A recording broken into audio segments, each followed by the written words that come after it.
Hello friends, welcome back to Mobeen life style channel. నమస్తే, అస్సలాముఅలైకుం అందరికీ. కేంద్ర ప్రభుత్వం నుంచి మన మహిళలందరికీ ఒక కొత్త జాబ్ ఆపర్చునిటీ అయితే అందిందండి. ఇంట్లోనూ కూర్చొని వర్క్ ఫ్రమ్ హోమ్ చేసుకునే అవకాశాన్ని అయితే కల్పించారు. 10th పాస్ అయితే చాలని చెప్పారు. ఈ 10th పాస్ అయితే అప్లై చేసుకోవచ్చంట ఈ జాబ్కి. ఈ జాబ్ గురించి మనం తెలుసుకుందాం. ఇప్పుడు ఈ వీడియోని లాస్ట్ వరకు చూడండి, స్కిప్ చేయబాకండి. ఇది మహిళలందరికీ చాలా యూస్ఫుల్ వీడియో. ఈ వీడియోని మరికొంతమందికి షేర్ చేయండి. ఇంట్లోనే ఖాళీగా ఉన్న లేడీస్ అందరికీ ఇది ఒక ఆపర్చునిటీ అండి. దీన్ని అయితే వదులుకోకండి. 10th పాస్ ఉన్న వాళ్ళు ప్రతి ఒక్కరు దీనికి అప్లై అయితే చేయండి. పిఎం నరేంద్ర మోడీ గారు మన కేంద్ర ప్రభుత్వం నుంచి మనకు ఎల్ఐసి సఖీ బీమా యోజన పథకం కింద ఒక పథకాన్ని అమలు చేశారు. ఈ ఎల్ఐసి సఖీ బీమా యోజన పథకం ఎలా అప్లై చేసుకోవాలి అంటే, మనం ఆన్లైన్లో అప్లై అయితే చేసుకోవాలి. ఆన్లైన్లో అప్లై చేసుకున్న తర్వాత ఎల్ఐసి ఆఫీస్ వాళ్ళు మనకి కోచింగ్ అనేది ఇస్తారు, ఫ్రీ కోచింగ్. ఈ ఫ్రీ కోచింగ్ అయిన తర్వాత వాళ్ళు మనకి ఒక ఎగ్జామ్ అనేది పెడతారు, IRDAI ఎగ్జామ్. ఈ IRDAI ఎగ్జామ్ మనం పాస్ అయినట్లయితే మనకు ఏజెంట్ కోడ్ అనేది వస్తుంది. ఈ ఏజెంట్ కోడ్ మనకి వచ్చిన తర్వాత 3 years వరకు మనకు ఇందులో జాబ్ అనేది చేసుకోవచ్చు. 3 years వరకు మనం జాబ్ అనేది చేసుకోవచ్చు ఈ ఎగ్జామ్ పాస్ అయితే. ఇప్పుడు మనకి ఈ ఫస్ట్ ఇయర్ అయితే మనకు 7,000 అనేది పడుతుంది. ఈ ఎల్ఐసి ఇంట్లో కూర్చొని మనం చేసేది ఏముందంటే, మనం ఫోన్లో ఎల్ఐసి పాలసీని అమ్ముకోవాలి. ఇదేనండి మనం చేసే వర్క్ ఫ్రమ్ హోమ్ జాబు. ఈ ఎల్ఐసి బీమా సఖీ యోజన పథకం ద్వారా మనకు వచ్చిన ఏజెంట్ కోడ్ని ఉపయోగించుకొని మనం ఇంట్లోనే వర్క్ అనేది చేసుకోవచ్చు. మనం ఎల్ఐసిని అమ్ముకోవాలి. అప్పుడు మనకి శాలరీ అనేది వేస్తారు. పర్ మంత్లీ 7,000 వేస్తారు. ఫస్ట్ 3 years అని చెప్పాను కదండి. ఈ 3 yearsలో ఇయర్ మనకి 1,000 తగ్గుతూ వస్తుంది.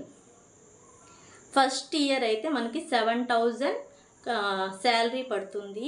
ఆ ఇయర్లో మనం ఎన్ని పాలసీస్ అయితే అమ్ముతామో అన్ని పాలసీస్కి కమిషన్ అనేది యాడ్ అవుతుంది. మనకి 7,000 శాలరీ ప్లస్ కమిషన్ అనేది కూడా పడుతుంది. అది మనం పాలసీలను అమ్మిన దాన్ని బట్టి మనకి కమిషన్ అనేది వేస్తారు. పర్ సపోజ్ మనకి కమిషన్ అనేది మనం ఒక 24 ఎల్ఐసి పాలసీలో అమ్మినట్లయితే ఆ ఇయర్ మొత్తం కలిపి మనకి 48,800 రూపీస్ మనకి కమిషన్ అనేది వస్తుంది. నెక్స్ట్ సెకండ్ ఇయర్ వచ్చి మనకి 1,000 అనేది తగ్గుతుంది. అలా తగ్గుతూ వస్తుంది. మనకి శాలరీ అనేది 6,000 అనేది వేస్తారు ప్లస్ కమిషన్. మనం ఎన్ని పాలసీలు అమ్ముకుంటే అంత కమిషన్ అనేది యాడ్ అవుతుంది. ఆ ఇయర్ లాస్ట్లో మనకి యాడ్ అవుతుంది. థర్డ్ ఇయర్ మనకి 5,000 అనేది శాలరీ వస్తుంది ప్లస్ కమిషన్.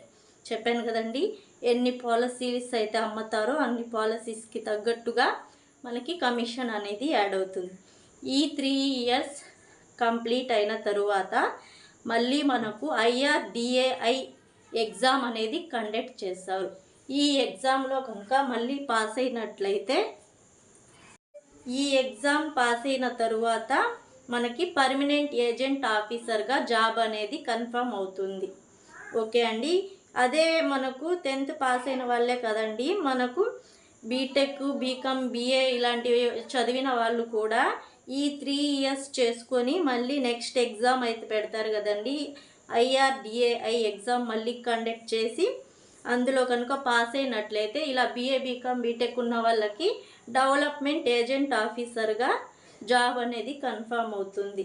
మహిళలు ఇళ్లలో ఖాళీగానే ఉంటారు కదండి, చదువుకొని 10th క్లాస్ పాస్ అయ్యి కూడా జాబ్ లేక చాలామంది డిగ్రీలు, బీటెక్లు చదివి కూడా ఇంట్లోనే ఉంటారు కదండి.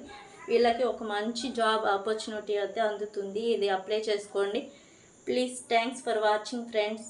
మన ఛానల్ని ఎవరైనా కొత్తగా చూస్తున్నట్లయితే లైక్ చేయండి, సబ్స్క్రైబ్ చేయండి, షేర్ చేయండి. మరి కొంతమందికి ఈ వీడియోస్ని షేర్ చేయండి. ఎవరెవరికి జాబ్ చేయాలన్న ఇంట్రెస్ట్ ఉందో కామెంట్ బాక్స్లో కామెంట్ చేయండి.